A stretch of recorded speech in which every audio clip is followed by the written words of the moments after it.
There's just something that is ironic and honestly quite dark about them using images of water to sell us the same tech that is actively destroying our fresh water supply.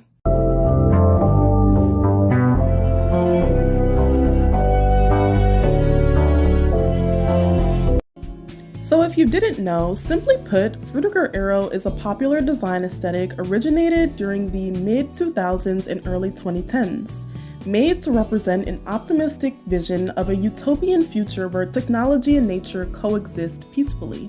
We've seen it used by companies such as Microsoft in their Windows Vista in their Aero Glass interface. We've also seen it in interfaces for the Nintendo Wii and PlayStation 3 as well as the PS Vita. But behind the aesthetic's bright colors and nature-themed hopeful images, is there something dark lurking underneath? According to this article that I found on grist.org, the nature-based imagery of the Frutiger Aero aesthetic served the strategic purpose of, quote, humanizing the artificial. And as I think about the implications of that quote, I can't help but jump to the conclusion that it somehow suggests maybe humanizing artificial intelligence. According to the article, tech companies found through marketing research that seeing nature-filled ads elicits pleasant, calming emotional responses. How the use of wilderness imagery unconsciously aligns brands with environmental values. This visual shortcut builds consumer trust and projects an image of sustainability, even if the product's actual environmental impact is, quote, complex. And complex indeed it is, because the actual environmental impact of the tech industry, as I'm sure we all know, is highly questionable. The use of water for AI data centers has become a growing issue, with a large data center consuming up to 5 million gallons of water per day, which, to put that into perspective, is roughly the same amount as a town of 10,000 to 50,000 people. And most of these data centers are not operating off of a closed-loop system, which means that most of the water used to cool servers evaporates into the atmosphere, meaning it is permanently removed from the local water supply. To make matters worse, about 40% of the data centers globally are placed in areas experiencing extremely high water stress, which creates tensions with local communities amongst farmers and residential developments. And on top of that, what a lot of people may not know is that water is also heavily consumed off-site to generate electricity for data center servers and to manufacture the semiconductor chips that run AI models. So I don't know about you, but with knowing all of this, I just can't help but see the irony in one of the main themes of the Frutiger Aero aesthetic being, you guessed it, water.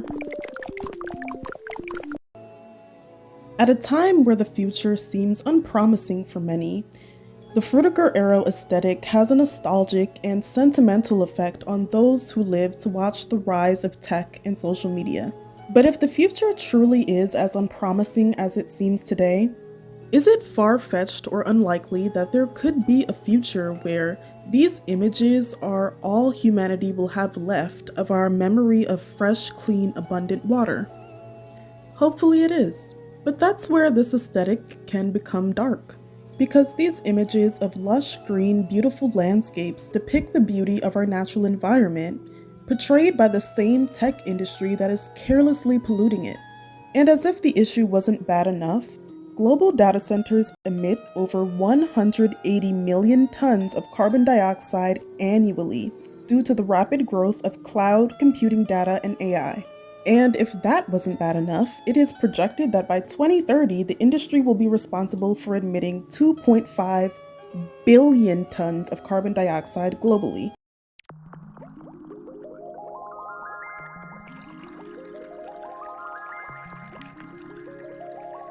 So there's this running joke on TikTok about being able to drink Frutiger Aero water, as if it were a distinct and special type of water that is different from our regular water that exists only in the Frutiger Aero world. And while I find these jokes funny and absolutely love Frutiger Aero personally and do agree that their water looks extra delicious and refreshing, I also can't help but to be a bit of a buzzkill and say that with the trajectory that the tech industry is on currently, could this joke have a darker side to it? With the consumption and pollution of our fresh drinking water supply, could there potentially be a future where we do look at these images and long to drink the more fresh, clear-looking water found in these images? I have a jar right here. This is the current drinking water in Morgan County, Georgia. Right after a data center was constructed, the metadata center was constructed, the only difference between the clean water and this was that data center. I have another one as well. So this wasn't just one well. These wasn't just one family's situation. This is what the drinking water now looks like next to that data center. And I think both of us can agree that neither one of these things are drinkable. These families now have to ship, in a rural area, have to ship water to their house in order to cook and bathe themselves. Now, I'm curious if the EPA plans any investigations on how data centers are affecting water quality and availability. I understand what you said about the...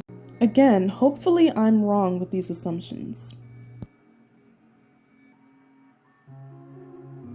Another critical resource used by the tech industry is cobalt. It's used to make batteries that power smartphones, laptops, and electric vehicles. And the Democratic Republic of Congo accounts for over 70% of the world's cobalt. And about 20% of the Democratic Republic's cobalt is extracted by informal miners, often operating manually in hazardous, unregulated environments. And did you know that major tech companies such as Apple, Google, Dell, Microsoft, Tesla, Sony, and Samsung have faced lawsuits over alleged child labor and mining deaths in the Congo?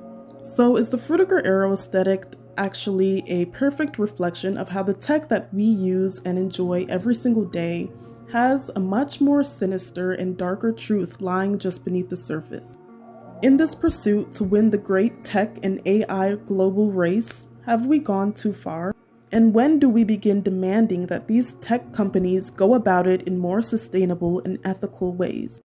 Some people have already begun the fight in communities where companies wanted to build data centers on farmland and residential properties, and some have even seen success so far. Frutiger Aero is bittersweet because a deeper look into this aesthetic makes it very clear that we had been deceived. This aesthetic represents hope, but for a time that never came. And today, an entire generation clings on to the nostalgia of this aesthetic as we hold on to hope.